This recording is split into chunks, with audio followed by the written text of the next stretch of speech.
Hi, church. In case you missed the last devotional that I posted, I shared that I was wrestling with the meaning of Philippians chapter 1, verse 27. Therein, Paul says, whatever happens, conduct yourselves in a manner worthy of the gospel of Christ.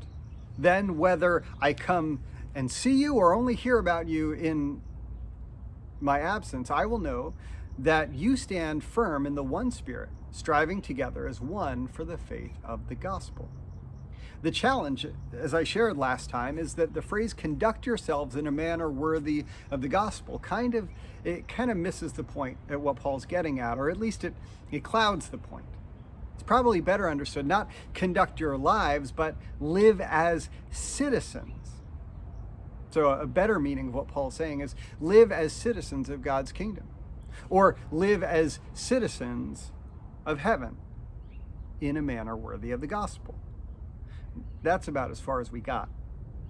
I wanted to take a moment and share just a few more things that I've been learning about this passage as I've studied it. Now, for starters, verses 27 through 30 is essentially one long sentence. And the remainder of what Paul says in this sentence, and even on through the middle of chapter 2, is all built on the imperative verb, right? Meaning it's all built on the command to live as citizens. To live as citizens, in this case, of the kingdom worthy of the gospel of Jesus Christ. What he's commanding them to do is live and act in a way that is consistent with their citizenship. Their lives and ours, since God is speaking to us through Paul, our lives should be consistent with the reality that we are children of God, that we are members of the body, and that we are heirs to the kingdom.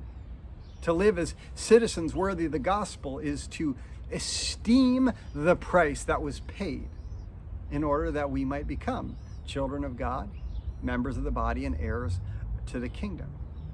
To live worthy of the gospel is certainly not to try and pay God back for our ransom, but rather it is to live in this responsive awe that we could never pay it back.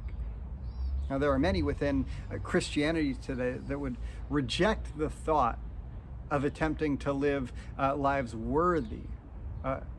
They would say it's a form of works righteousness. They say that we're denying the free gift of grace by trying to purchase it. Now, just because we can't earn our citizenship doesn't mean that our citizenship doesn't come with responsibilities. As Jesus says in Luke, everyone to whom much has been given, much will be required. And from the one to whom much has been entrusted, even more will be demanded. I love what Dietrich Bonhoeffer wrote in the book Cost of Discipleship. He says this: grace is costly because it calls us to follow. And it is grace because it calls us to follow Jesus Christ. It is costly because it costs a man his life. And it is grace because it gives a man the only true life. It is costly because it condemns sin, and it is grace because it justifies the sinner. Above all, it is costly because it cost God the life of his Son. Ye were bought at a price, and what has cost God much cannot be cheap for us. Above all, it is grace because God did not reckon his Son too dear a price to pay for our life, but delivered him up for us.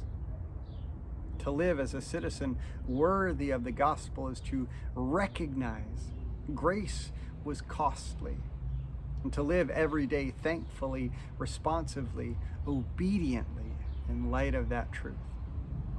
That is a life worthy of the gospel.